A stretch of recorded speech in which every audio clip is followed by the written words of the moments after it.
चलो बच्चों, तो आज हम थर्मोडायनेमिक्स के कुछ ग्राफिकल क्वेश्चंस की प्रैक्टिस करेंगे। तो ये 5th वीडियो होगा आपके लिए क्वेश्चंस के लिए, राइट, थर्मो के क्वेश्चंस के लिए। तो आज हम शुरू करेंगे बच्चों कुछ ग्राफिकल क्वेश्चंस के साथ, ठीक है। इससे पहले आपको सारी वीडियो अच्छे से आनी चाहिए, तभी आप इस वीडियो को अच्छे से समझ पाओगे बच्चों, ठीक है। तो शुरू करते हैं क्वेश्चंस के साथ आज की क्लास।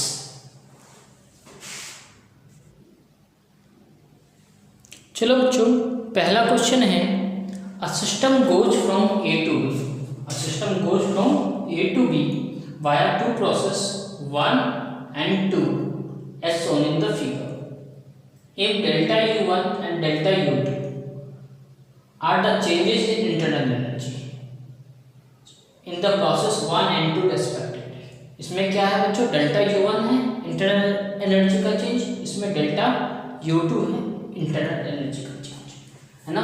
तो बताना है आपको delta U2 is greater than delta U1 या फिर delta U2 is less than delta U1, या फिर दोनों इक्वल होंगे या दोनों के बीच रिलेशन हम डिटरमाइन नहीं कर सकते। फटाफट से सोचें और बताएं क्या सही होगा बच्चों। देखो सीधी सी बात है, इंटरनल एनर्जी क्या होती थी बच्चों, इंटरनल एनर्जी क्या होती थी, इंटरनल एनर्जी हमारी स्टेट फंक्शन होती थी। वो केवल इनिशियल पॉइंट पे और फाइनल पॉइंट पे डिपेंड करता है बच्चों, राइट। इनिशियल और फाइनल पॉइंट पे डिपेंड करता है, राइट। देखो ये मेरा इनिशियल पॉइंट है, ये मेरा फाइनल पॉइंट है, उसी पर डिपेंड करता है। दोनों के लिए ही इनिशियल पॉइंट और फाइनल पॉइंट क्या है बच्चों, सेम।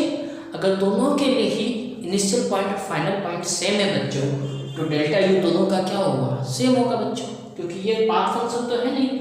डेल्टा यू क्या है, स्टेट फंक्शन। इससे भी ए से भी आ रहा है, इससे भी ए से भी जा रहा है, तो करेक्ट आंसर क्या होगा बच्चों, सी। दोनों का इंटरनल एनर्जी का चेंज क्या होगा बच्चों, इक्वल, है ना। फटाफट से पॉज करके नोट करो, फिर अगले क्वेश्चन की ओर चलते हैं बच्चों।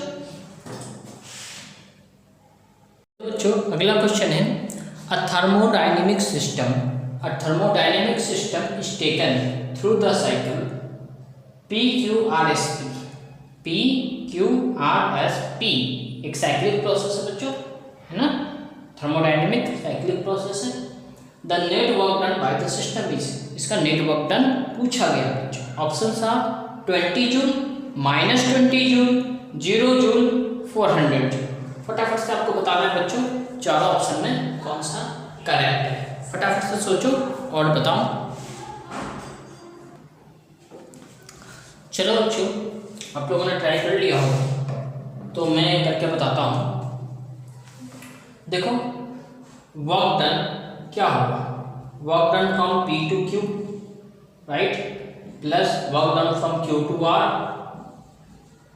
Plus work done from R to S, plus work done from S to P। यही होगा बच्चों। इसी तरह से वर्क डन आप निकालते थे, है ना, इसी तरह से वर्क डन आप निकालते थे। Very good. तो चलो work done from P to Q, P से Q तक का वर्क डन निकालने के लिए क्या करेंगे बच्चों, P Q का एरिया अंडर कर दिए, राइट। देखो ये क्या वॉल्यूम इंक्रीज हो रहा है बच्चों, ठीक है। ये लेंथ कितनी हो जाएगी, 300 cc माइनस 100 cc, बोले तो 200 cc, है ना, 200 cc, 200 cc। अच्छा बच्चों, और ये लेंथ क्या हो जाएगी 100 kPa, मतलब यहाँ पे क्या लिख सकता हूँ बच्चों 200 cc का मतलब सेंटीमीटर क्यूब, है ना, यानी 10 की पावर -3 इंटू ये 100 इंटू 10 की पावर 3 प्लस, इसमें देखो इस लाइन का एरिया तो कुछ नहीं होगा बच्चों, इस लाइन का एरिया क्या होगा 0। उसी तरह फिर चलते हैं work done R to S, तो ये वाला एरिया लेना होगा बच्चों, इस बार हमें ये वाला एरिया लेना होगा, राइट। तो ये एरिया कितना होगा, ये देखो लेंथ कितनी है इसकी 200 इंटू 10 की पावर 3 इंटू आपका कितना हो गया बच्चों, ये 100 10 की पावर -3 प्लस 0। यही होगा बच्चों। सभी को समझ में आ रही है बात, है ना? समझ में आ रही है बात बच्चों। अब देखो यहाँ से हम क्या करेंगे, उसको सॉल्व कर लेते हैं। अच्छा सॉरी, ये R2S था बच्चों, तो कंप्रेशन हो रहा था, तो ये प्लस की जगह पे क्या होगा, माइनस होगा, है ना? तो ये क्या लिख सकते हैं बच्चों, ये तो कट गया, ये क्या बचा बच्चों, 200 सॉरी बच्चों सेंटीमीटर क्यूब था ना, 10⁻⁻6 होगा, एक्सट्रीमली सॉरी, सेंटीमीटर क्यूब था ना, मीटर क्यूब में चेंज करेंगे, 10⁻⁻6 होगा, सॉरी। तो यहाँ पर ये हमारा 10⁻³ बच जाएगा, 10⁻³ बच जाएगा, माइनस ये क्या हो जाएगा बच्चों, कुछ मिस्टेक कर दिया क्या मैंने, एक मिनट बच्चों, एक मिनट, यहाँ पे मैंने 100 लिख दिया ना, ये 200 × 10⁻³ यहाँ पे कर पा रहा क्या, हाँ यहाँ पर ये 200 होगा ना बच्चों, है ना? तो ये 40,000 × 10⁻³ इसको जब सॉल्व करोगे बच्चों तो ये आपका आएगा, तो ये आपका सॉल्व होकर क्या आ जाएगा, क्या आएगा बच्चों, चलो देखते हैं। ये आपका सॉल्व होकर क्या आ जाएगा बच्चों, 20000 × 10⁻³ जूल। तो इसको आप क्या लिख सकते हो, माइनस साइन के साथ आएगा ना बच्चों, तो ये आपके यहाँ क्या हो जाएगा, 10⁻³ कट जाएगा, -20 जूल, -20 जूल आपका क्या, बी ऑप्शन बच्चों, है ना? देखो ये तो तरीका है बोर्ड में कैसे करते थे बच्चों, लेकिन कॉम्पिटिटिव एग्जाम में किस तरह से करेंगे, आपको बहुत आसान तरीका सिखाने जा रहा हूँ बच्चों। एक बार पॉज करके आप इसे नोट कर लो, फिर हम देखेंगे इससे आसान तरीका, है ना? इससे आसान तरीके को हम देखेंगे बच्चों, अभी अभी देखेंगे। एक बार पॉज करके आप इसे नोट कर लो। चलो बच्चों एक बार फिर से समझा देता हूँ मैंने ये कोई कैसे किया था। सबसे पहले मैंने क्या देखा कि PQ का एरिया अंडर कर्व ये वाला होगा बच्चों। यहाँ पे देखो वॉल्यूम इंक्रीज हो रहा था तो प्लस, इसमें वॉल्यूम डिक्रीज होगा तो माइनस। देखो इसमें क्या करना है, एरिया अंडर कर्व क्या होगा, इस ट्रायंगल का एरिया, ये क्या है 200, ये क्या है 200 cc, ये 100 kPa। अच्छा इसको सॉल्व करेंगे बच्चों, सीसी को सेंटीमीटर क्यूब को मीटर क्यूब में चेंज करेंगे बच्चों, तो 10⁻⁻6 होगा, तो कर दिया 10⁻⁻6, और ये आपका 100 × 10⁻³ किलो का 10⁻³। इसका वर्क डन 0, इसका क्या हो गया बच्चों माइनस, ये देखो ये लेंथ कितनी है 200 × 10⁻³ और ये क्या है 200 cc, 200 × 10⁻⁻6 प्लस इसका वर्क डन क्या होगा इस लाइन का बच्चों 0, तो 0 है ना। उसके बाद हमने क्या किया, इसको सॉल्व कर लिया, -20 जूल आ गया बच्चों। लेकिन सबसे अच्छा तरीका क्या होता अगर हम इसे ऐसे ना करके कुछ अलग तरीके से करते हैं बच्चों, कैसे, कुछ अलग तरीके से करते हैं, है ना। देखो दिखाता हूं बच्चों, आपको बस क्या करना था, देखो हमने क्या किया, इसमें से इसको तो माइनस किया ना बच्चों, मतलब केवल इसी का एरिया निकाल लेते हैं। अच्छा इतने एरिया में से ये एरिया माइनस किया बच्चों, तो केवल यही एरिया बचा ना, बचा कितना, ये एरिया। तो डायरेक्टली आपको करना है क्या बच्चों, इस रेक्टेंगल का एरिया निकाल दो, कहानी खत्म। देखो ये क्या है 200 cc, ये क्या हो गया 200 cc। अच्छा ये लेंथ क्या हो जाएगी 200 - 100 kPa। तो वर्क डन क्या हो जाएगा बच्चों, एरिया इसका, लेंथ इनटू ब्रेथ, यही होता है बच्चों। तो लेंथ कितना है 200 × 10⁻⁻6, सीसी को मीटर क्यूब में चेंज किया, अच्छा इंटू 100 × 10⁻³ जूल। तो बच्चों यहाँ देखो ये हो जाएगा 200 और ये 00 × 10⁻³ जूल। अब देखो बच्चों आपको एक चीज यहाँ पे गौर करना है कि यहाँ पे जो जिसका एरिया ज्यादा है, मतलब ऊपर में जो भी पार्ट होगा उसमें कंप्रेशन हो रहा है या फिर एक्सपेंशन हो रहा है। देखो कंप्रेशन हो रहा है तो क्या लगा देंगे, नेगेटिव, है ना, जस्ट नेगेटिव लगा देंगे बच्चों। हमें ये प्राप्त करना है कि ये साइक्लिक है, ये क्लॉकवाइज है या एंटी क्लॉकवाइज। देखो ये क्या है एंटी क्लॉकवाइज। आपको याद ये रखना है बच्चों, अगर एंटी क्लॉकवाइज कोई साइक्लिक प्रोसेस होता है, अगर एंटी क्लॉकवाइज कोई साइक्लिक प्रोसेस होगा एंटी क्लॉकवाइज, एंटी क्लॉकवाइज, है ना। तो वर्क डन क्या होगा बच्चों, नेगेटिव। अगर क्लॉकवाइज होगा बच्चों, अगर कोई भी साइक्लिक प्रोसेस क्या होगा क्लॉकवाइज, तो वर्क डन आपका होगा पॉजिटिव। इतनी बात समझ में आ रही है बच्चों। अगर एंटी क्लॉकवाइज है साइक्लिक प्रोसेस तो वर्क डन नेगेटिव। देखो ये एंटी क्लॉकवाइज है ना, इसलिए नेगेटिव। अच्छा, -20 जूल, फटाफट से आंसर आ गया, है ना। समझ में आई बात। तो ये चीज आपको याद रखनी है बच्चों, एंटी क्लॉकवाइज और क्लॉकवाइज की कहानी। अगर प्रोसेस एंटी क्लॉकवाइज है बच्चों, आग बंद करके फिजिक्स की बात कर रहा हूं, केमिस्ट्री में उल्टा कर देना, है ना। वैसे तो केमिस्ट्री में ग्राफिकल क्वेश्चन आते नहीं आपके।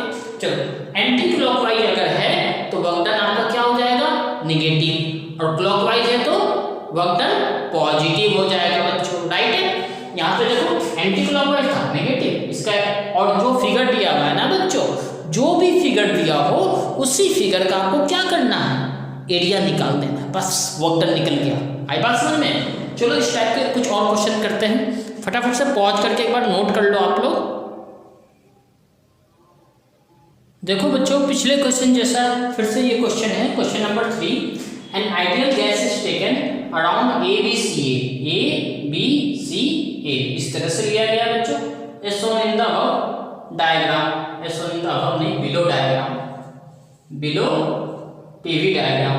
The work done during the cycle is, है ना। इस साइकिल में वर्क डन कितना होगा बच्चों, फटाफट वर्क डन पहले पॉजिटिव होगा या नेगेटिव। देखो क्लॉकवाइज है या एंटी क्लॉकवाइज, ऐसे जी ऐसे, ये क्या है anti clockwise. Anti clockwise work done क्या होता है, एंटी क्लॉकवाइज है बच्चों, एंटी क्लॉकवाइज वर्क डन क्या होगा, नेगेटिव, नेगेटिव, ठीक है। Anti clockwise work done negative, clockwise होता तो बच्चों पॉजिटिव, है ना। अरे सॉरी बच्चों, ये एंटी क्लॉकवाइज थोड़ी है, क्लॉकवाइज है ना, क्लॉकवाइज है तो पॉजिटिव। देखो ये क्लॉकवाइज है, ऐसे चल रहा है ना, क्लॉकवाइज है ना, तो वर्क डन क्या पॉजिटिव, क्लॉकवाइज है। अब क्या करना है, इसका बस एरिया निकालूंगा, बाकी का नहीं निकालूंगा।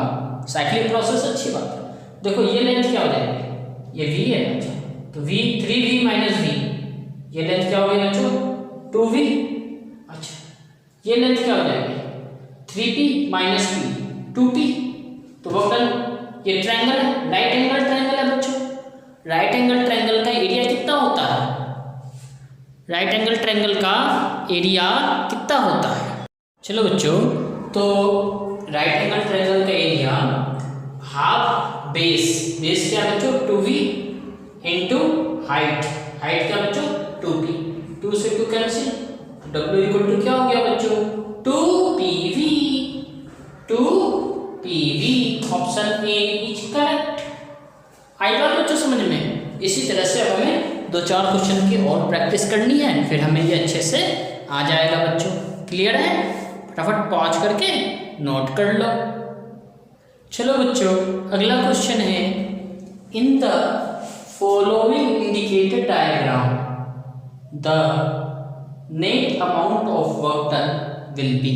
तो net amount of work done कितना होगा, ये इंडिकेटर डायग्राम में बच्चों बताना है, पॉजिटिव होगा, नेगेटिव होगा, 0 होगा या फिर इन्फिनिटी होगा। देखो बच्चों, हम क्या देखते हैं, हमें क्या याद है, हमें याद है एंटी क्लॉकवाइज, दोनों के दोनों साइक्लिक प्रोसेस है बच्चों, 1 भी साइक्लिक प्रोसेस है और 2 भी साइक्लिक प्रोसेस है। एंटी क्लॉकवाइज क्या होता है, नेगेटिव होता है वर्क डन, है ना। और क्लॉकवाइज, क्लॉकवाइज हमारा वर्क डन क्या होगा बच्चों पॉजिटिव होगा। ये पता था ना, अगर क्लॉकवाइज है ऐसे कैसे,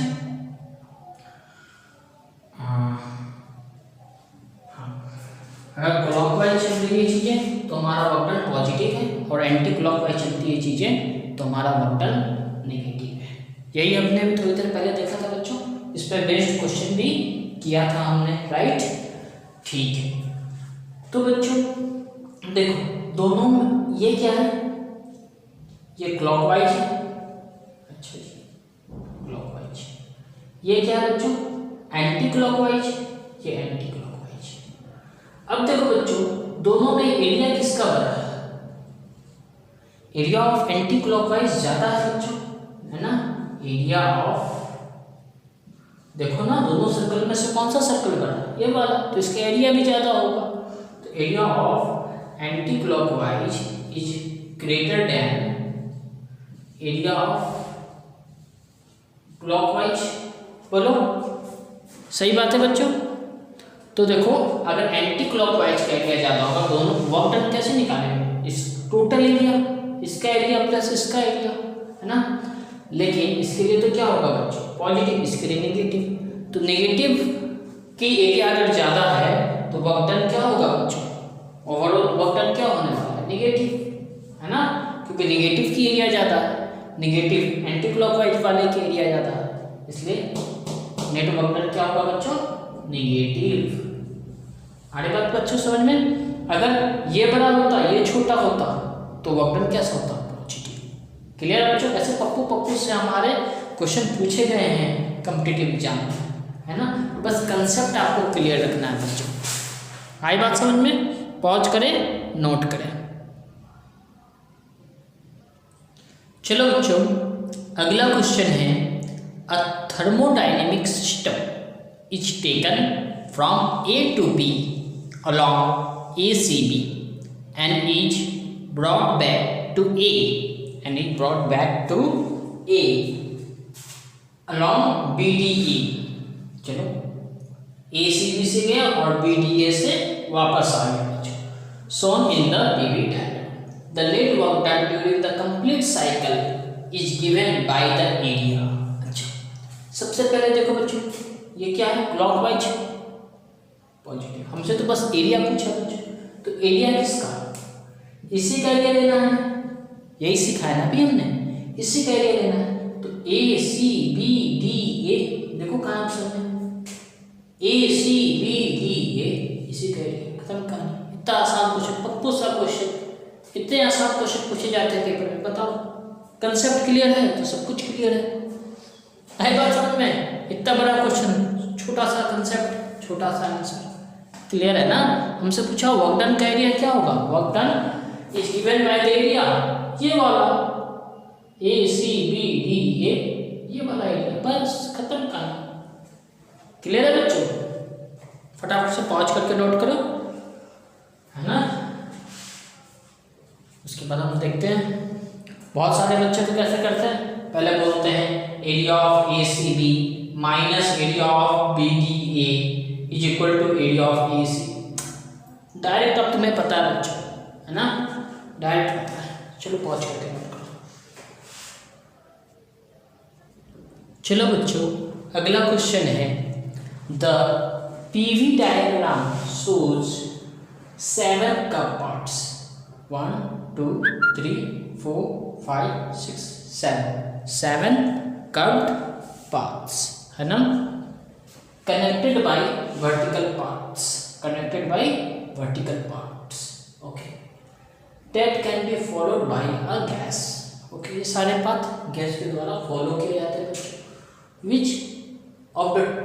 which two of them should be part of a closed cycle बनाए if the net work done by the gas is to be at its maximum value, ताकि वर्क डन हमारा मैक्सिमम हो बच्चों। 4 ऑप्शन है, 4 option में से आपको बताना है कौन सा सही है, कौन सा मैक्सिमम वर्क डन बताता है एक साइक्लिक प्रोसेस में। पहला ऑप्शन क्या है बच्चों? ए सी, ए है ना, सी है ना, it is a cyclic process. इसका एरिया अंडर कर्व कितना होगा बच्चों? इतना सा, राइट। इसका एरिया अंडर कर्व कितना होगा? इतना, ये एरिया होगा इसका। सी जी, सी एरा जी एरा, इसका एरिया अंडर कर्व कितना होगा बच्चों? ये होगा। इसका एरिया अंडर कर्व ये होगा, ओके। इसमें कितने हैं बच्चों? 1 2, इसमें कितने आ रहे हैं? 1 2 3 4, ठीक है। इसमें आ रहे थे 2, इसमें आए थे 4, ठीक है।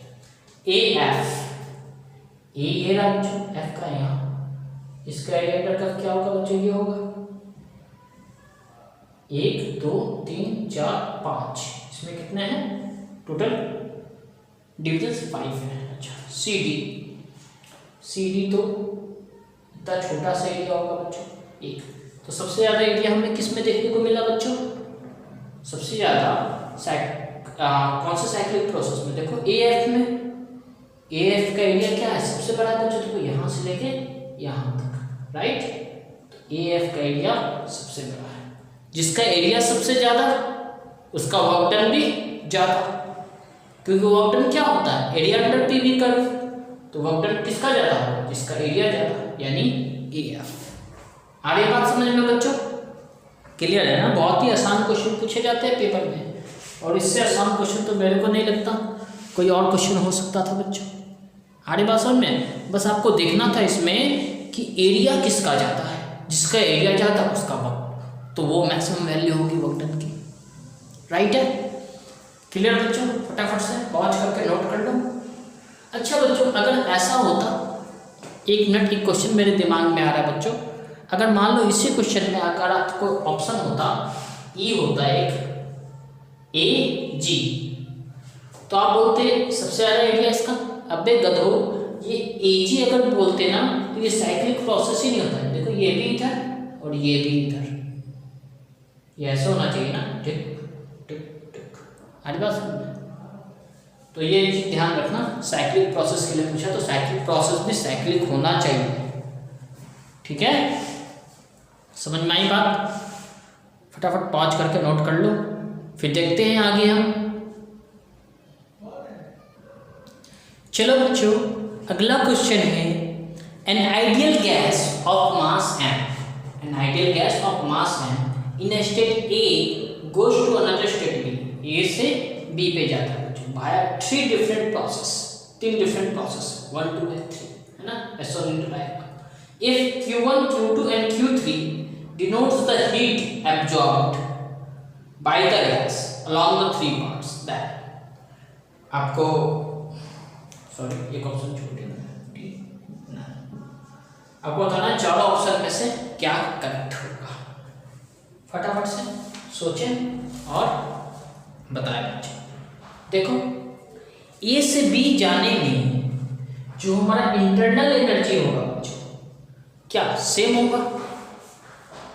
यानी A से B जाने में इंटरनल एनर्जी तीनों के लिए सेम होने वाला बच्चों। यानी हम यहाँ से डायरेक्टली ये कह सकते हैं बच्चों, हम डायरेक्टली यहाँ से ये कह सकते हैं बच्चों कि जिसका एरिया अंडर PV कब ज़्यादा उसका वर्क डन ज़्यादा, और जितना वर्क डन उतना ही क्या होगा? हीट। यानी जिसका एरिया ज़्यादा उसका हीट ज़्यादा। बच्चों सबसे पहले फर्स्ट का देखते हैं। फर्स्ट का एरिया ये होगा, सेकेंड का एरिया ये होगा, थर्ड का एरिया। ज़्यादा एरिया किसका मिल रहा है बच्चों? थर्ड पार्ट का। यानी हमें क्या देखने को मिल रहा है? Q3 is greatest, then Q2, last में Q1। Q3, Q2, Q1, option A. जिसका एरिया ज़्यादा उसका एब्जॉर्प्शन ऑफ हीट भी ज़्यादा, जिसका एरिया ज़्यादा उसका एब्जॉर्प्शन ऑफ हीट भी ज़्यादा, क्योंकि चेंज इन इंटरनल एनर्जी तीनों केस के लिए क्या है बच्चों? सेम है। चेंज इन इंटरनल एनर्जी तीनों ही केस के लिए क्या है बच्चों? सेम है। क्लियर है ना? इसलिए हम क्या देखेंगे? जिसका एरिया ज़्यादा उसका एनर्जी एब्जॉर्ब भी ज़्यादा, जिसका एरिया ज़्यादा उसका एनर्जी सबसे ज़्यादा एरिया इसका होगा, फिर इसका, फिर इसका। उसी ऑर्डर में क्या होगा बच्चों? आपका एनर्जी एब्जॉर्ब होगा। उसी तरह से बच्चों अगर हम क्या करते हैं? वर्क डन का देखते हैं, तो वर्क डन का भी ऑर्डर क्या होता है? वही W3, then W2, then W1, right? तो सबसे बड़ा कौन होता? अगर वर्क डन का ऑर्डर पूछा होता बच्चों तो हम क्या बोलते हैं? W3, W2, W1। क्लियर है बच्चों? वही हीट का भी ऑर्डर होगा। आई बात बच्चे समझ में, है ना? क्लियर है? चलो पॉज करके नोट करो, फिर इसी टाइप से और भी क्वेश्चन करते हैं। चलो बच्चों अगला क्वेश्चन है, heat energy absorbed bye a system is going through cyclic process, है ना? और ये साइक्लिक प्रोसेस कुछ इस तरह से चल रहा है बच्चे, ठीक है, as shown in the figure.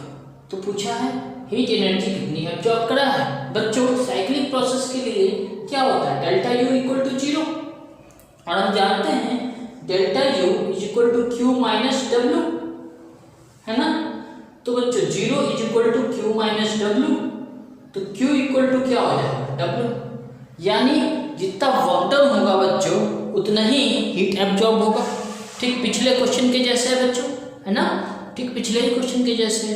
चलो फटाफट से आप इसका वर्क डन निकाल देना है बच्चों। अच्छा कुछ बच्चे क्या करेंगे, इसका एरिया माइनस इसका एरिया, पर यहाँ देखो फटाफट से साइक्लिक है तो क्या होगा पॉजिटिव। ओके ये सर्कल है, सर्कल का एरिया क्या होता है पाई आर स्क्वायर, सर्कल का एरिया होता है बच्चों पाई आर स्क्वायर। तो उसकी रेडियस निकाल दो, पहले डायमीटर निकाल देते हैं बच्चों। देखो 30 माइनस 10 20, ऐसे भी देखो तो 20 है ना, तो इसका मतलब इसका डायमीटर कितना हो गया बच्चों 20।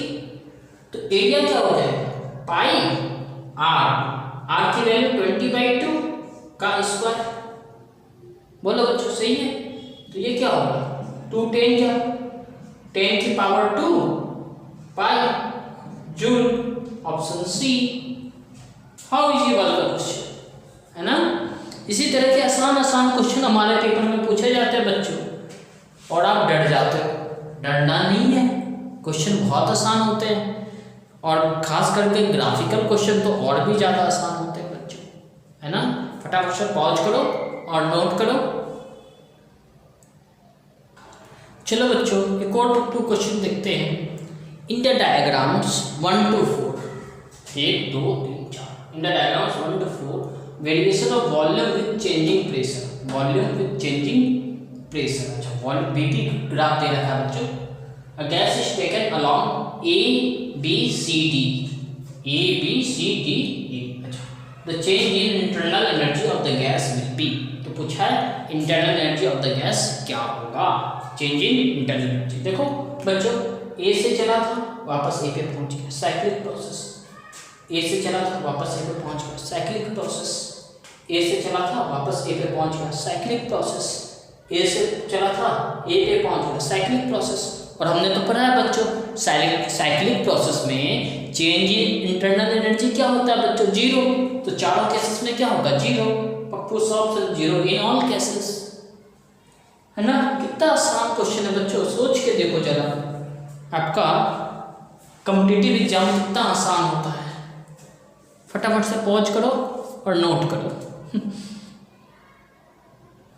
चलो बच्चों अगला क्वेश्चन है, an ideal gas is taken through the cycle A B C A as shown in the figure, A B C A as shown in the figure. अच्छा ये साइक्लिक प्रोसेस है, ठीक है। ये क्या बच्चों ध्यान रखना एंटी क्लॉकवाइज है, वर्क डन नेगेटिव होगा। देखते हैं if the net heat supplied to the gas in the cycle is 5 joule, net heat supplied कितना बच्चों इस साइकिल में हमने नेट कितनी हीट सप्लाई की है 5 जूल। यानी हमें क्या दे रखा है बच्चों, गिवन क्या है Q इक्वल टू डी, मतलब एब्जॉर्ब क्या है plus 5 joule. The work done by the gas in the process, the work done in the gas by the process in the process C to A, C से A में हमसे work done पूछा बच्चों। क्या पूछा है C से A में कितना वर्क डन। अच्छा work done net work done क्या होता है बच्चों, इसके लिए हम अगर निकाले तोड़ तोड़ के नहीं करना पड़ेगा बच्चों, जो हमारी बेसिक्स थी जो हम पहले जैसे करते थे, WAB plus WBC plus WCA, right. ऐसे करते थे बच्चों, क्योंकि देखो यहाँ पर हमसे नेट वर्क डन नहीं पूछा है बच्चों, हमसे यहाँ पे ये पूछा है कि बताओ WCA कितना होगा, है ना बच्चों। हमसे क्या पूछा है WCA कितना होगा ये बताओ। चलो देखते हैं। देखो बच्चों A से B, अब देखो बहुत ही चालाकी के साथ यहाँ पे बच्चों, यहाँ पे वॉल्यूम है, यहाँ पे प्रेशर है बच्चों। जो हम निकालते थे इससे पहले यहाँ पे प्रेशर और यहाँ पे वॉल्यूम देते थे, है ना। ग्राफ उल्टा हो गया है, इसके लिए वर्क डन 0 नहीं होगा बच्चों।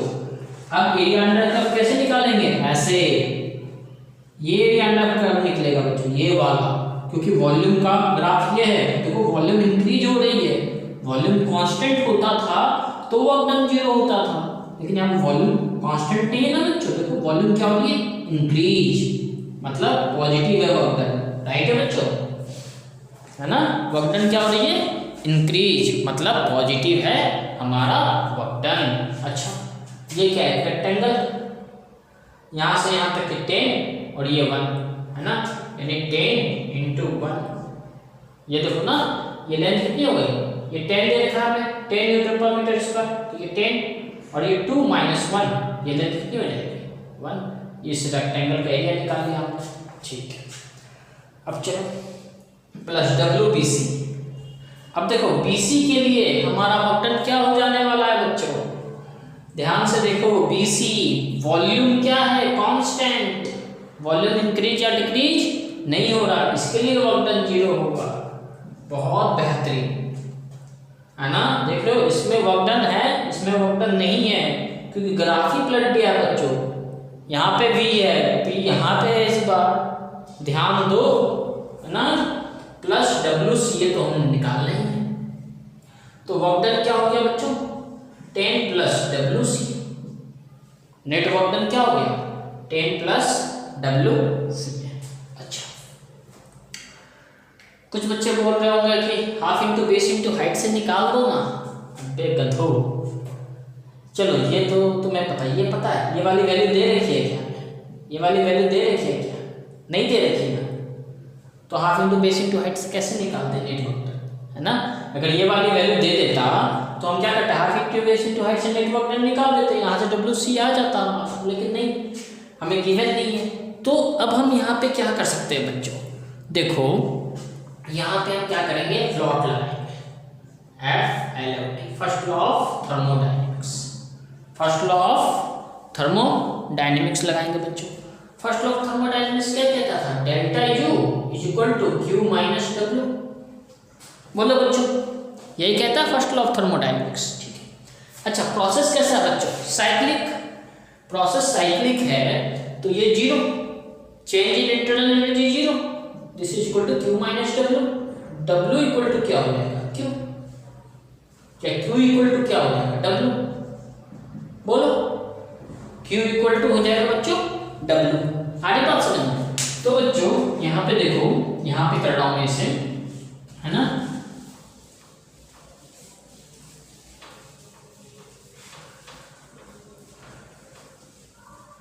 यहाँ पे कर रहा हूँ Q, Q कितना है बच्चों हमारा प्लस 5 जूल, यानी 5 equal to 10 plus WCA, right है, WCA यहाँ से क्या हो जाएगा बच्चों 5 माइनस 10 जूल, बोले तो माइनस 5 जूल, माइनस 5 जूल कौन सा ऑप्शन है बच्चों ए, कितना आसान था, बस थोड़ा सा कंसेप्ट लगाना था आपको, आ रही बात समझ में, आ रही बात समझ में बच्चों।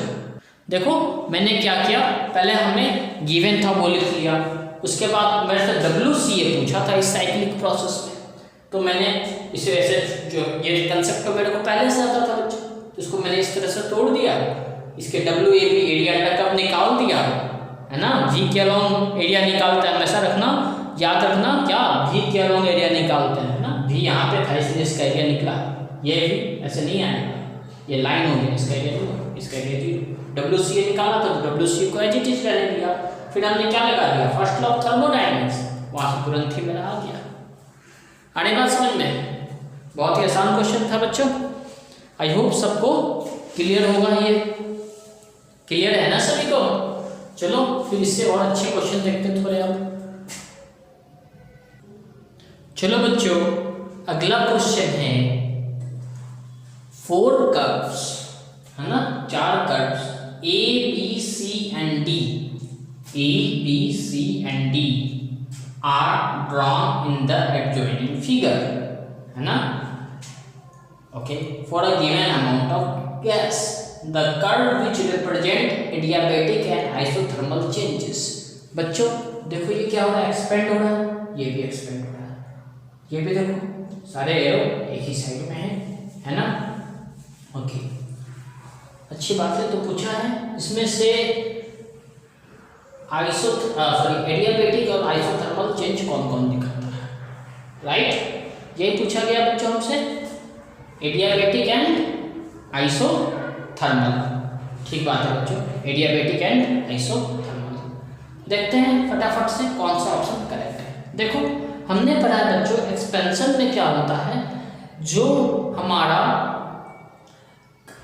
एडियाबेटिक का कर्व होता है वो ज़्यादा स्टीपर होता है, वो ज़्यादा स्टीपर होता है बच्चों, राइट। अच्छा, तो ज़्यादा स्टीपर वाला कर्व क्या होगा, ये एडियाबेटिक कर्व होगा, ये आइसोथर्मल कर्व होगा, राइट। तो देखते हैं ये क्या है बच्चों, एडियाबेटिक और ये आइसो।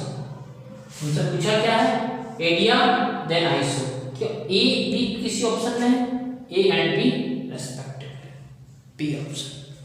क्यों कहा है, समझ में आई बात। तो बच्चों इतना आसान क्वेश्चन था। देखो अगर यही एरो यहाँ पर रिवर्स कर देता, इस वाले केस में अगर मैं एरो क्या करता बच्चों, रिवर्स कर देता, है ना, एरो क्या कर दिया मैंने बच्चों, इस बार रिवर्स कर दिया। तो देखो एरो रिवर्स करने से क्या होगा, कंप्रेशन होगा बच्चों। अगर मैंने एरो रिवर्स कर दिया, ये क्वेश्चन तो सॉल्व हो गया बच्चों, लेकिन अब मैं क्या कर रहा हूँ, इस वाले पोर्शन का एरो मैं रिवर्स कर देता हूँ बच्चों। रिवर्स करने से क्या होगा बच्चों, देखो कंप्रेशन हो रहा है, कंप्रेशन के केस में उल्टा हो जाता है बच्चों, ये क्या हो जाएगा, एडिया, और ये क्या हो जाएगा, आइसो, यानी सी एंड डी। अगर ऐसा क्वेश्चन होता तो ये ऑप्शन बी करेक्ट होता, है ना। ये होता है हमारा एक्सपेंशन में और ये होता है हमारा कंप्रेशन में। आई बात समझ में बच्चों, क्लियर है। तो ग्राफ देख के आपसे पूछ सकता है, बताओ इसमें से कौन सा एडियाबेटिक है, कौन सा आइसो है। क्लियर होना चाहिए आपको सब कुछ। चलो इसी पर बेस्ड एक और क्वेश्चन करते हैं तो और अच्छे से हमें समझ में आएगा बच्चों। पॉज करो, नोट करो। चलो बच्चों अगला क्वेश्चन है इन प्रेशर वॉल्यूम डायग्राम, है ना। हमारे पास क्या बच्चों, प्रेशर वॉल्यूम डायग्राम है given below. The isochoric, isothermal and isobaric parts respectively are. इसमें आपको बताना है कौन सा आइसोकोरिक है बच्चों, कौन सा आइसोथर्मल है और कौन सा आइसोबारिक है बच्चों। आइसोकोरिक प्रोसेस में क्या होता है बच्चों, वॉल्यूम कांस्टेंट होता है बच्चों। आइसोथर्मल में टेम्परेचर कांस्टेंट होता है, साथ ही साथ पीवी, टेम्परेचर कांस्टेंट होने के कारण हम क्या बोलते हैं, पीवी कांस्टेंट है बच्चों, राइट। अच्छा, और आइसोबारिक प्रोसेस में, आइसोबारिक प्रोसेस में क्या होता है बच्चों, प्रेशर कांस्टेंट होता है। ओके चलो पहला क्या बोल रहा है, ए बी, ए से बी क्या कांस्टेंट है बच्चों, ए से बी में कांस्टेंट है हमारा प्रेशर, ये क्या है आइसोबैरिक। ओके देन ए से डी, ए से डी हमारा आइसोथर्मल हो सकता है, डी से सी। लेकिन हमें तो क्या चाहिए बच्चों, सबसे पहले क्या चाहिए, आइसोकोरिक चाहिए। आइसोकोरिक प्रोसेस क्या है बच्चों, ये है आइसोकोरिक प्रोसेस ना, सी डी या डी सी। चलो इसको देखते हैं पहले, D C, D C isochoric है, सी बी, सी बी। ये देखो बच्चों अगर सी से बी जाएंगे तो क्या हो जाएगा, कंप्रेशन। सी से बी जाएंगे तो हो जाएगा कंप्रेशन बच्चों। अगर कंप्रेशन हो जाता है बच्चों तो ऊपर क्या आता है, अगर मान लो सी से बी जाए और डी से ए जाए, है ना, तो ये क्या हो जाएगा बच्चों, कंप्रेशन। कंप्रेशन में क्या होता है, एडियाबेटिक प्रोसेस ऊपर होता है का ग्राफ, आइसोथर्मल का नीचे होता है, तो उस केस में ये होगा आइसोथर्मल अगर कंप्रेशन करेंगे तो। अच्छा जी, और ये प्रोसेस क्या है मेरा बच्चों, आइसोकोरिक। तो ये क्या होगा, सी से बी, नहीं ये तो नहीं होगा भैया, बी से ए, ना सी से बी तो हमारा हो गया नहीं, एडियाबेटिक हो गया बच्चों, कंप्रेशन अगर कर रहे तो। ए से बी, ए से बी हमारा आइसोकोरिक नहीं है, आइसोबारिक। सी से डी, हाँ सी से डी आइसोकोरिक है, चलो पहला हो गया। डी से ए आइसोथर्मल, हाँ आइसोथर्मल, चलो ये भी हो गया। ए से बी, ए से बी क्या है, आइसोबारिक। अरे आइसोबारिक पूछा, वेरी गुड, तो ऑप्शन डी इज करेक्ट। आ रही बात बच्चों समझ में। यहाँ पे सबसे जरूरी बात क्या थी, यहाँ पे देखना था, देखो ऑप्शन में हमें क्या दे रखा है बच्चों, बीच वाले पार्ट पे आते हैं, बीसी इसमें दे रखा है और ईडी दे रखा है इसमें, लेकिन ये दोनों ही ऑप्शन यहाँ से गलत है बच्चों, क्योंकि स्टार्टिंग में क्या कुछ दिया आइसोबारिक, लेकिन स्टार्टिंग में हमें क्या चाहिए था, आइसोकोरिक, है ना। फिर देखा इन दोनों ऑप्शन में DC CD, DC जाओ या CD जाओ आइसोकोरिक है। लेकिन अगर हम बच्चों CB या DA जाते हैं, C से B D से A, दोनों केस में क्या कंप्रेशन, तो नीचे वाला होगा आइसोथर्मल, ऊपर वाला होगा एडियाबैटिक। ये कंसेप्ट लगाना था बच्चों, है ना। और B से A जाओ या A से B जाओ आइसोबारिक तो है ही। क्लियर है। इस तरह से आपको ऑप्शन चेकआउट करने थे बच्चों। आ रही बात समझ में, कैसे आपको ग्राफ को देखना है, कैसे एडियाबैटिक को देखना है, कैसे आइसोथर्मल को देखना है। आइसोकोरिक और आइसोबारिक तो आप अच्छे से जानते ही हो, है ना। फटाफट से पॉज करके नोट करो। चलो बच्चों, अगला क्वेश्चन है a cyclic process for 1 mole n equal to क्या दे रखा बच्चों 1 मोल, है ना। ये दे रखा बच्चों of an ideal gas is shown in the figure 50. The work done in AB, work done in AB, work done in BC और work done in CA equal to what. ये क्वेश्चन है बच्चों और ये 4 ऑप्शन है, आपको बताने हैं इसमें से करेक्ट ऑप्शन क्या होगा। ठीक है, फटाफट से एक बार क्वेश्चन नोट कर लो आप पॉज करके, फिर मैं एक बार ट्राई करो, फिर मैं बताता हूँ। चलो बच्चों, आपने नोट कर लिया होगा आई होप, है ना। चलो AB में देखो वॉल्यूम क्या है बच्चों, वॉल्यूम कांस्टेंट है, वॉल्यूम चेंज नहीं हो रहा। अगर वॉल्यूम चेंज नहीं होगा बच्चों तो वर्क डन क्या होने वाला है 0, है ना। तो ये तो क्या हो जाएगा 0, और देखो इसमें भी 0 है, ये तो ऑप्शन भी गलत है ही नहीं, इसमें भी 0 है और इसमें भी 0। अच्छा जी, चलो और देखते हैं। अच्छा ऑप्शन बी देखोगे बच्चों तो अच्छा नहीं, V2/V1 V1/V2, अच्छा चलो अलग, ये 2 ऑप्शन में से नहीं आएगा, निकालना है। BC में क्या है बच्चों, देखो टेम्परेचर कांस्टेंट है, टेम्परेचर क्या है कांस्टेंट है बच्चों। जब टेम्परेचर कांस्टेंट होता है तो कौन सा लो, बॉयल्स लो क्या कहता है यार, छोड़ो बॉयल्स लो। टेम्परेचर कांस्टेंट है तो आइसोथर्मल प्रोसेस, टेम्परेचर कांस्टेंट तो आइसोथर्मल प्रोसेस, आइसोथर्मल प्रोसेस में वर्क डन क्या होता है RT ln V2/V1। अच्छा चलते हैं, ये देखो ये फाइनल वॉल्यूम, ये इनिशियल वॉल्यूम, यहाँ पे निकाला तो यहाँ का टेम्परेचर लेंगे बच्चों, यानी RT2 ठीक है। Final volume by initial volume, ये इनिशियल बाय फाइनल है, तो ये ऑप्शन क्या हो गया बच्चों कट। आइसोथर्मल प्रोसेस के लिए वर्क डन याद है ना, वही लेना है बच्चों। क्या करते थे RT ln V2/V1, वही करना है सेम चीज। अच्छा RT ln V2/V1, RT ln V2/V1, वाह कितना अच्छा ऑप्शन सेट कर रखा बच्चों। देखो दोनों में तीसरा निकालना ही पड़ेगा, WCA में हमें क्या लिखता है बच्चों, वॉल्यूम घट रहा है, टेम्परेचर भी घट रहा है, यानी volume is directly proportional to temperature. ये कब होता था, volume directly proportional to temperature कब होता था बच्चों, याद है। ये तब होता था जब हमारा प्रेशर कांस्टेंट होता था बच्चों, है ना। Charles law, pressure constant, volume directly proportional to temperature. चलो तो इसको निकालते हैं एक बार। मैं तो सोच रहा था 2 ऑप्शन में कट जाए, चलो कोई निकाल लेते हैं। हमें तो आप तो बहुत ज़्यादा इंटेलिजेंट हो, मेरे से भी ज़्यादा इंटेलिजेंट हो, निकाल ही लोगे। चलो निकालते हैं।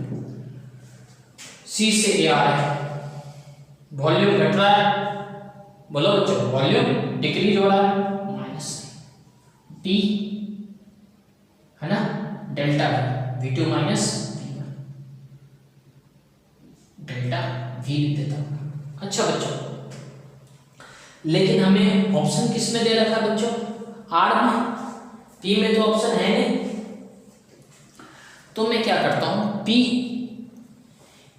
R और T में है बच्चों, तो P डेल्टा V को क्या लिख सकता हूँ मैं, देखो आपको याद होगा मैंने आइसोबैरिक प्रोसेस के लिए, आइसोबारिक प्रोसेस के लिए लिखवाया था, फिर भी आप देख लो PV इक्वल टू NRT, यानी P delta V equal to NR delta T। और n इक्वल टू 1 मोल है बच्चों, तो P delta V equal to R delta T, यानी इसकी जगह क्या लिख सकते हैं माइनस R डेल्टा T। और डेल्टा T क्या होता है बच्चों, आपको बहुत पहले बताया था T2 माइनस T1।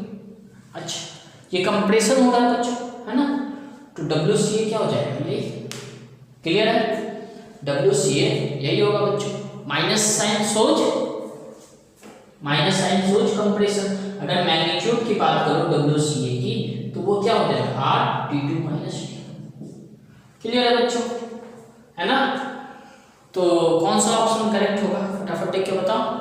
पहला जो ये R, सॉरी एक मिनट, आराम से, माइनस साइन को अंदर करेंगे, तो क्या हो जाएगा, अगर मैं मैग्नीट्यूड ना लूँ, मैग्नीट्यूड तो पूछा नहीं ना बच्चों, माइनस साइन को अंदर लो तो क्या हो जाएगा T1 माइनस T2, माइनस को अंदर लिया तो ये होगा ऑप्शन सी इज करेक्ट। आई बात बच्चों समझ में, ऑप्शन सी हमारा सही होगा। क्लियर है, कोई डाउट, नो डाउट। आई बात बच्चों समझ में, फटाफट से नोट डाउन कर ले फिर।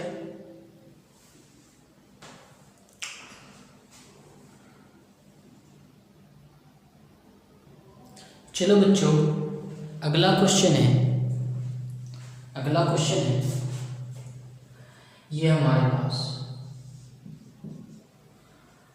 है ना, अ cyclic process A B C D, A से B से C से D, है ना, shown in the figure PV diagram, which of the following curves represent the same process, इसमें से कौन सा कर्व सेम प्रोसेस दिखाता है। अच्छा, ये है कर्व, है ना, कर्व ये वो बना रहा था, चलो ये A B C D ये कर्व है, और ये 4 ऑप्शन है, बताना है कि ये सेम टू सेम और कौन सा है। चलो पहले देखते हैं A से B बच्चों, प्रोसेस क्या जा रहा है, A से B क्या है, pressure constant, isobaric pressure constant. चलो P वाला देखते हैं, A से B में प्रेशर किसमें कांस्टेंट है, A से B प्रेशर कांस्टेंट, ठीक है, A से B प्रेशर नहीं कांस्टेंट, गलत, भी तो होगा ही नहीं बच्चों, A से B, ये तो B से यार, गलत, A से B प्रेशर कांस्टेंट, 2 ऑप्शन तो कट गए बच्चों एक ही बार, ठीक है। चलो B से C क्या है, pressure is inversely proportional to volume. अच्छा, ये जब होगा तो क्या होगा बच्चों, टेम्परेचर कांस्टेंट होगा, देखो ना, एक्सपेंशन ही होगा, है ना, तो टेम्परेचर क्या होगा, कांस्टेंट, आइसोथर्मल प्रोसेस, है ना, isothermal process, temperature constant. B से C टेम्परेचर कांस्टेंट, ठीक है भैया, सही है, इसमें B से C, इसमें भी टेम्परेचर कांस्टेंट, वाओ। फिर आते हैं C से D, क्या कांस्टेंट है बच्चों, वॉल्यूम कांस्टेंट है, वॉल्यूम कांस्टेंट होता है तो क्या होता है बच्चों, जब वॉल्यूम कांस्टेंट होता है तो pressure is directly proportional to temperature, pressure बढ़ेगा तो टेम्परेचर भी बढ़ेगा, प्रेशर घटेगा तो टेम्परेचर भी घटेगा, ठीक है। देखते हैं इसमें क्या हो रहा है, प्रेशर घट रहा है, टेम्परेचर भी घट रहा है, वाह ये सही है। इसमें प्रेशर कांस्टेंट, वॉल्यूम कांस्टेंट बोला था C से D में, तो तब ये क्या दिखा रहा है, प्रेशर कांस्टेंट, गलत, और टेम्परेचर घट रहा है, ये तो होगा ही नहीं, तो करेक्ट ऑप्शन क्या हो गया, A, है ना। एक बार और चेक कर लेते हैं बच्चों, मजा नहीं आ रहा, D से A, फिर से क्या है, pressure inversely proportional to volume, यानी टेम्परेचर कांस्टेंट, D से टेम्परेचर कांस्टेंट, है ना। एक एक प्रोसेस पे आपको ऑप्शन चेक करना, ऑप्शन काटते जाना है बच्चों। ऐसे क्वेश्चन मैंने पहले भी आपको कराए हैं, याद आपको अच्छे तरीके से आते हैं बच्चों, है ना। पॉज करो, नोट करो, फिर अगले क्वेश्चन की ओर चलते हैं बच्चे, ठीक है। जल्दी से पॉज करके नोट करो, सॉरी नोट करके पॉज करके नोट करो। बच्चों अगले क्वेश्चन पे चलते हैं। क्वेश्चन क्या है, a cyclic process ABCA ABCA in the VT diagram, ABCA VT diagram ये है। अच्छा, process on the PV diagram, इसी प्रोसेस को PV डायग्राम में हम कैसे दिखा सकते हैं बच्चों। देखो सबसे पहले चलते हैं A से B। A से B में क्या दिख रहा है बच्चों, volume directly proportional to temperature. Volume directly proportional to temperature मतलब प्रेशर क्या होगा बच्चों, कांस्टेंट। चलते हैं देखते हैं A से B में प्रेशर कांस्टेंट कहाँ का है। A से B में इसमें प्रेशर कांस्टेंट है, A से B में इसमें प्रेशर कांस्टेंट है, इसमें प्रेशर कांस्टेंट नहीं कट। A से B प्रेशर कांस्टेंट नहीं कट, दो ऑप्शन तो तुरंत ही कट हो गए बच्चों। चलिए B से C में क्या है, वॉल्यूम कांस्टेंट है बच्चों, वॉल्यूम कांस्टेंट है, टेम्परेचर डिक्रीज हो रहा है। वॉल्यूम कांस्टेंट होता है तो pressure is directly proportional to temperature. Temperature क्या हो रहा है बच्चों, डिक्रीज, तो प्रेशर भी होना चाहिए डिक्रीज। B से C यही दोनों में देखना है, B से C है ना, वॉल्यूम कांस्टेंट। अच्छा, टेम्परेचर की तो बात ही नहीं करनी है यहाँ पे, हमें टेम्परेचर की तो बात ही नहीं करनी है, वॉल्यूम कांस्टेंट करना है। B से C में वॉल्यूम कांस्टेंट है, B से C में वॉल्यूम कांस्टेंट है, दोनों में वॉल्यूम कांस्टेंट है बच्चों। देखो B से C कांस्टेंट वॉल्यूम, B से C कांस्टेंट। C से A, C से A में क्या बच्चों, टेम्परेचर कांस्टेंट है। जब टेम्परेचर कांस्टेंट होता है मतलब बॉयल्स लॉ, तो क्या होगा, P inversely proportional to volume. Pressure बढ़ेगा तो वॉल्यूम घटेगा। देखते हैं C से E, वॉल्यूम भी घट रहा है, प्रेशर भी घट रहा है। C से E है ना, क्या हो रहा है, वॉल्यूम कम हो रहा है, प्रेशर इंक्रीज हो रहा है बच्चों, है ना। इनवर्सली प्रोपोर्शनल अगर आप भी थोड़ा कर्व बनता है बच्चों, ऐसे भी पता कर सकते थे, है ना। और यही क्वेश्चन अब मैंने आपको पहले भी कराया था बच्चों, देखना लेक्चर्स के वीडियो जाके देखना, सेम क्वेश्चन है ना। ऑप्शन सी हमारा क्या हो गया बच्चों, करेक्ट हो गया। तो इस तरह के ग्राफ कन्वर्जन के क्वेश्चंस भी पूछे जाते हैं बच्चों, है ना। तो दो क्वेश्चन कर लिया हमने इस पे, अब चलो अलग टाइप के क्वेश्चन करते हैं। चलो बच्चों अगला क्वेश्चन है, in the figure given two processes A and B। अच्छा, ये तो मैंने लिखा ही नहीं, ये कौन सा कर्व है ना, बिना कर्व लिखे तुम लोग कैसे पहचानोगे कुछ भी। मैं मान लेता हूँ PV कर्व है ना, ये PV कर्व ठीक। By to thermodynamical system goes from initial to final state F, initial state I to final state F। If delta QA and delta QB are respectively the heat supplied to the system, then बताना है आपको चार option में से कौन सा correct होगा बच्चों। A के लिए क्या दे रखा है, डेल्टा QA, और B के लिए डेल्टा QB। देखो बच्चों ऐसा ही क्वेश्चन हमने आज स्टार्टिंग में भी करा था, और मैंने बोला था देखो इनिशियल और फाइनल पोजीशन सेम है, तो दोनों के लिए इंटरनल एनर्जी क्या होगी, सेम। तो हमें देखना है अगर हीट का ऑर्डर देखना हो तो वर्क डन का ऑर्डर देख लो, और वर्क डन का ऑर्डर देखना हो तो एरिया अंडर कर्व का देख लो। किसका एरिया ज़्यादा, ऑब्वियस सी बात है ए का एरिया ज़्यादा, ए का एरिया ज़्यादा तो heat supply to the heat supplied किसका ज़्यादा होगा, ए का ज़्यादा होगा, और बी का कम होगा। ऑप्शन आपके सामने है बच्चों, देखो ऑप्शन डी, ए का हीट ज़्यादा है, बी का हीट कम है। क्लियर है बच्चों, इस तरह से आप क्वेश्चंस को कर सकते हो, है ना। तो देख लो घुमा फिरा के मैं बार बार इसी टाइप के क्वेश्चन करवा रहा हूँ आपको, है ना। तो चलते हैं कुछ और क्वेश्चन करते हैं बच्चों आज, है ना, कुछ और क्वेश्चन देखते हैं, अलग टाइप के क्वेश्चन देखते हैं। चलो बच्चों अगला क्वेश्चन है कार्नट साइकिल रिवर्सिबल, है ना, रिवर्सिबल कार्नट साइकिल है बच्चों of a gas represented by a pressure volume curve is shown in the diagram. Pressure volume curve दिखा, consider the flowing statement, area A B C D, work done on the gas, area A B C D, work done by the gas, change in delta U in the cycle 0। Question है which of the following is correct. क्या statement 1 correct है, क्या केवल 2 correct है, या 2 और 3 correct है, या फिर 1 2 3 तीनों स्टेटमेंट करेक्ट है। देखते हैं सबसे पहले, देखो ये क्या है, क्लॉकवाइज या एंटी क्लॉकवाइज। सबसे पहले तो ये साइक्लिक प्रोसेस है, साइक्लिक प्रोसेस डेल्टा U 0, जे ये डेल्टा यू भी 0, यानी थर्ड तो सही है, मतलब ये दो ऑप्शन तो कट गया है ना, थर्ड सही है, थर्ड दोनों में देखते हैं। अब देखो ये क्या है, साइक्लिक, अच्छा ये क्या है, क्लॉकवाइज है। क्लॉकवाइज वर्क डन क्या होता है बच्चों, पॉजिटिव। क्लॉकवाइज का वर्क डन पॉजिटिव। पॉजिटिव कब होता है फिजिक्स में work done, work done by the gas जब होता है बच्चों, तो work done by the gas, ठीक, work done by the gas, work done on the gas नहीं हो सकता बच्चों, तो 2 भी सही है, 1 गलत है। देखो 2 और 3 किस ऑप्शन में है, सी में। आई बात समझ में?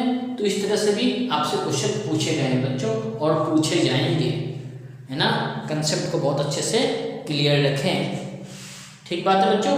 जल्दी से पॉज करके नोट करें, फिर चलते हैं अगले क्वेश्चन की ओर। चलो बच्चों अगला क्वेश्चन है द टेम्परेचर एंट्रोपी डायग्राम।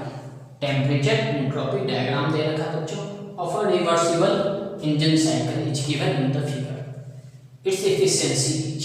अच्छा बच्चों टेम्परेचर एंट्रोपी देखा है, एफिशिएंसी पूछा है। एफिशिएंसी का क्या फॉर्मूला होता था बच्चों, 1 - Q2/Q1, ये पढ़ा था बच्चों हमने कहा हीट इंजन में, है ना, इंजन की एफिशिएंसी इतनी होती है। तो हमें क्या चाहिए बच्चों, Q2 और Q1 की वैल्यू चाहिए बच्चों, है ना, तो Q1 और Q2 की वैल्यू चाहिए, ठीक है।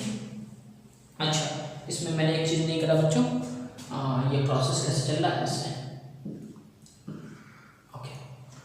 आपको बच्चों हीट इंजन याद हो या कार्नोट इंजन याद हो, कुछ याद है? हम टेम्परेचर कहाँ से लेते थे, पहले क्या करते थे, सोर्स से हीट लेते थे, सोर्स से हीट लेते थे, तो सोर्स का टेम्परेचर क्या होता था बच्चों, हाई। सिंक का टेम्परेचर हमेशा कम होता है, सोर्स का टेम्परेचर हाई होता है। तो T0 और T0 में किसका टेम्परेचर हाई है, इसका टेम्परेचर हाई है। जब हीट देगा इसका टेम्परेचर थोड़ा, फिर क्या करते हैं, कुछ हीट रिजेक्ट हो जाता है, यानी यहाँ से हीट मिलेगा हमें Q1, है ना, जब हीट रिजेक्ट हो जाएगा तो ये Q2, राइट, हीट रिजेक्ट हो गया, हमारा टेम्परेचर क्या हो गया, T0, है ना, सोर्स फिर सिंक पे आके क्या हो जाएगा, टेम्परेचर कम, सिंक का टेम्परेचर कम, ये सिंक का टेम्परेचर हो गया, ये सोर्स का टेम्परेचर हो गया, ठीक है। अब देखो बच्चों एंट्रोपी, एंट्रोपी इक्वल टू क्या होता था बच्चों, Q/T, है ना, तो या कैपिटल Q लिख लेता हूं बच्चों, यहाँ पे कैपिटल Q लिखा है मैंने, तो ठीक है, कैपिटल Q/T। चलो तो Q1 क्या हो जाएगा, एरिया ऑफ ST, अच्छा ST कर्व, यानी ये एरिया बच्चों, ठीक है। Q1 क्या होगा, S × T, बोले तो एरिया ऑफ ST कर्व, ठीक है। तो भैया ये क्या दिख रहा है आपको, ट्रेपेजियम दिख रहा है, देखो ये इस तरह से, 2 parallel side and 2 non parallel side, trapezium. Trapezium का एरिया क्या होता है, half into sum of parallel sides, ये साइड क्या है 2T0, ये साइड क्या है T0, इनटू परपेंडिकुलर डिस्टेंस, ये परपेंडिकुलर डिस्टेंस क्या हो जाएगा बच्चों, 2S0 - S0 will give you S0, ठीक है भैया। तो 1/2 3T0 S0, यानी मैं लिख सकता हूं बच्चों 3/2 T0 S0, ये क्या आ गया, Q1 आ गया। अब हमें चाहिए Q2, Q2 क्या होगा, ये वाला एरिया, हीट क्या होता है, अरे हीट क्या होता है, एरिया देखो ना, Q = ST, तो हीट क्या होता है, एरिया अंडर ST कर, अच्छा तो ये क्या है बच्चों S0, ये क्या है T0, ये रेक्टेंगल दिख रहा है ना बच्चों, तो Q2 = क्या हो गया S0 × T0, है ना। अब हमें एफिशिएंसी निकालनी है, फटाफट एफिशिएंसी के फॉर्मूले में पुट कर दो, 1 - Q2 की वैल्यू क्या आई, S0 T0, Q1 की वैल्यू 3/2 S0 T0, ये कट गया, तो ये इक्वल टू क्या हो गया, 1 - 2/3, ये हो गया 3 - 2/3 = 1/3। बोलो समझ में आई बात बच्चों, ऑप्शन देख लो 1/3 कौन सा, ए करेक्ट आंसर, क्लियर है। बस इतना याद रखना, हीट निकालना है अगर एंट्रोपी टेम्परेचर ग्राफ से, एंट्रोपी टेम्परेचर ग्राफ से अगर निकालना है तो हीट क्या होता है, area under entropy temperature, clear है बच्चों। फटाफट से फॉर्मूला में डाल दिया, फॉर्मूला बेस्ड क्वेश्चन था, इससे आसान क्वेश्चन तो कुछ हो ही नहीं सकता था बच्चों, है ना। फटाफट से पहुँच करके ये हमारे IIT में पूछा गया 2005 में, बहुत ही आसान क्वेश्चन था बच्चों, है ना। तो फटाफट में नोट कर ले इसको। चलो बच्चों अगला क्वेश्चन है, which of the following graphs correctly represents the variation of beta equal to A with P for an ideal gas at constant temperature. बच्चों ये क्वेश्चन आपको सॉल्व करना है, फटाफट से आप बताओ इसको आप कैसे सॉल्व करोगे। पॉज करके एक बार ट्राई आउट करो, नहीं होता है तो मैं बताता हूँ। चलो बच्चों आई होप आपने ट्राई कर लिया होगा, है ना। देखो क्या बोल रहा है, कांस्टेंट प्रेशर। कांस्टेंट प्रेशर का मतलब ही क्या होता है बच्चों, कांस्टेंट प्रेशर का मतलब ही होता है आइसोथर्मल प्रोसेस, राइट, है ना। चलो आइसोथर्मल प्रोसेस क्या है बच्चों, ये एक आइसोथर्मल प्रोसेस, यानी PV इक्वल टू होगा बच्चों कांस्टेंट। सही बात है बच्चों। चलो मैं एक बार इसको डिफरेंशिएट कर देता हूं, P dV plus V dP equal to 0, यही होगा बच्चों। PV इक्वल टू कांस्टेंट, एक बार P को कांस्टेंट रखा, इसका डिफरेंशिएशन, प्लस V को कांस्टेंट रखा, P का डिफरेंशिएशन, कांस्टेंट का डिफरेंशिएशन 0। तो हम यहाँ से क्या लिख सकते हैं, P dV is equal to minus V dP, है ना। अब देखो बच्चों इसको इधर भेज दो, इसको इधर भेज दो, तो ये dV by dP is equal to minus V by P, यही होगा बच्चों। सही बात है। अब देखो इस माइनस V को भी मैं इधर ले आता हूं, तो ये क्या हो जाएगा,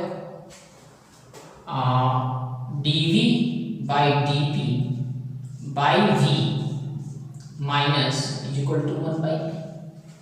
बोलो बच्चों समझ में आ रही बात। और यही चीज को हमने क्या लिखा वहां पे बीटा, यही क्या हमारा बच्चों beta, beta is equal to 1 by P। इसका मतलब बच्चों beta is inversely proportional to P।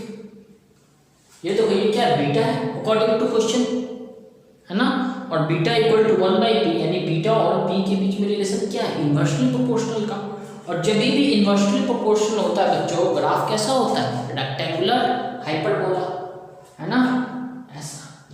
Beta inversely proportional to P, यानी ऑप्शन ए इज करेक्ट। आई बात समझ में बच्चों, बहुत ही आसान क्वेश्चन था ये, एक बार फिर से समझ लो। हमें क्या बोला था, हमें बोला था कि इसके लिए हमें ग्राफ रिप्रेजेंट करना है ना, constant temperature. Constant temperature isothermal process, isothermal process PV equal to constant, differentiate किया, रिलेशन आया ये वाला, इसके जगह पर मैंने बीटा लिख दिया, beta equal to 1 by P, यानी beta inversely proportional to P, है ना। और इनवर्सली प्रोपोर्शनल टू P का ग्राफ कैसा होता है, रेक्टेंगुलर हाइपरबोला, हाइपरबोला ग्राफ ये था, कर दिया। अरे बात समझे बच्चों, बहुत आसान है ना। आई होप सबको समझ में आया होगा, जिसे नहीं समझ में आया वो मेरे से पूछ ले दोबारा, मैं समझा दूंगा उनको, है ना। चलो एक आखिरी क्वेश्चन आज का करते हैं, फिर कल करेंगे एक आखिरी क्वेश्चन इसके बाद। बच्चों आज का आखिरी question, PV plots of for two gases during adiabatic process are shown in the figure. Plots 1 and 2 should correspond respectively to, है ना, दो प्लॉट्स है 1 and 2। बच्चों देखो ये PV कर्व में दिखा रखा, ये क्या होगा बच्चों, जो ज़्यादा दृष्टि पर होगा वो एडियाबैटिक, अच्छा सॉरी दोनों तो एडियाबैटिक के लिए एडियाबैटिक प्रोसेस ही, ओके ओके। यहाँ से हमें देखना बच्चों, आपको बच्चों पता है जिसका गामा ज़्यादा उसका स्लोप भी ज़्यादा, यानी slope is directly proportional to gamma, है ना। जितना ज़्यादा गामा होगा उतना ज़्यादा स्लोप होगा बच्चों, ये बात मैंने आपको पढ़ा रखा है ना। और गामा का ऑर्डर क्या बताया था, सबसे ज़्यादा गामा होता है मोनो का, फिर उसके बाद होता है डाया का, और सबसे कम होता है ट्राया का, है ना। मोनो डाया ट्राया में कंपेयर करते हैं सबसे ज़्यादा किसका होता है, मोनो का, राइट। तो यानी मोनो का स्लोप भी क्या होना चाहिए, ज़्यादा होना चाहिए, मोनो का स्लोप भी ज़्यादा होना चाहिए, यानी slope of mono should be greater than slope of dia, है ना। डाया है नहीं, देखो हीलियम और ऑक्सीजन है, आर्गन है, हीलियम है, ऑक्सीजन है, नाइट्रोजन है, यानी यहाँ पर हमारा मोनोएटॉमिक डायटॉमिक है। ठीक है, वैसे अगर आप देखोगे तो ये क्या होगा, स्लोप ऑफ डाया, इस तरह से, है ना। अच्छा, तो हमें बच्चों यहाँ क्या देखना है कि स्लोप ऑफ मोनो ज़्यादा होगा। ओके, ये क्या, इसका स्लोप ज़्यादा है तो ये क्या होगा, मोनो, और इसका स्लोप कम है तो ये क्या होगा बच्चों, डाया। राइट, अब देखते हैं, वन मेरा डाया है, हीलियम क्या है, मोनो, नाना गलत। ऑक्सीजन क्या है मेरा, डाया, ठीक है। हीलियम क्या है, मोनो, ठीक है, ये ऑप्शन सही दिख रहा है। अच्छा देखते हैं, हीलियम क्या है मेरा, मोनो, लेकिन हमें चाहिए डाया, गलत है। ऑक्सीजन क्या है, डाया, ठीक है। नाइट्रोजन क्या है, डाया, लेकिन हमें क्या चाहिए, मोनो चाहिए, गलत। ऑप्शन बी इज करेक्ट, है ना। ये कंसेप्ट याद रखें बच्चों। तो आज के लिए इतना ही, है ना। तो हमने बहुत ही अच्छे अच्छे से क्वेश्चन किए हैं बच्चों, बेस्ड ऑन ग्राफ, है ना। और भी हमें और भी क्वेश्चंस करने हैं थर्मो के बच्चों। आज के लिए इतना ही, प्लीज अच्छे से आज के लिए इतना ही बच्चों, है ना। प्लीज अच्छे से सारी चीज़ों को पढ़ें, समझें, जो चीज़ ना समझ में आए डाउट जरूर पूछें। जो बच्चे डाउट नहीं पूछते, मेरे को समझ में नहीं आता कि उनको समझ में कैसे आएगा। जिनके पास डाउट नहीं है वो समझे नहीं है, उन्होंने बस समझ लिया कि मैंने क्या क्या बोला, उन्होंने अंदर से नहीं समझा बच्चों। अगर आपके पास डाउट नहीं है मतलब आप लोगों ने अंदर से चीज़ों को नहीं समझा है। अंदर से चीज़ों को समझना जरूरी है, क्लियर है। चीज़ों को अंदर से समझोगे तो डाउट जरूर आएंगे, तो चीज़ों को अंदर से समझो ना, फील करके समझो ना यार। कुछ अलग से क्वेश्चन मैच करो, अगर ऐसा नहीं ऐसा होता तो क्या होता, डाउट अपने आप ही क्लियर हो जाएगा। डाउट क्रिएट करना जरूरी है बच्चों, डाउट आना जरूरी नहीं, डाउट क्रिएट करो, नहीं आता था। ठीक है, ऑल द बेस्ट, चलो अच्छे से पढ़ो। आज के लिए इतना ही, नोट कर ले इसे, है ना। ठीक है, तो फिर मिलते हैं कल अगले वीडियो के साथ।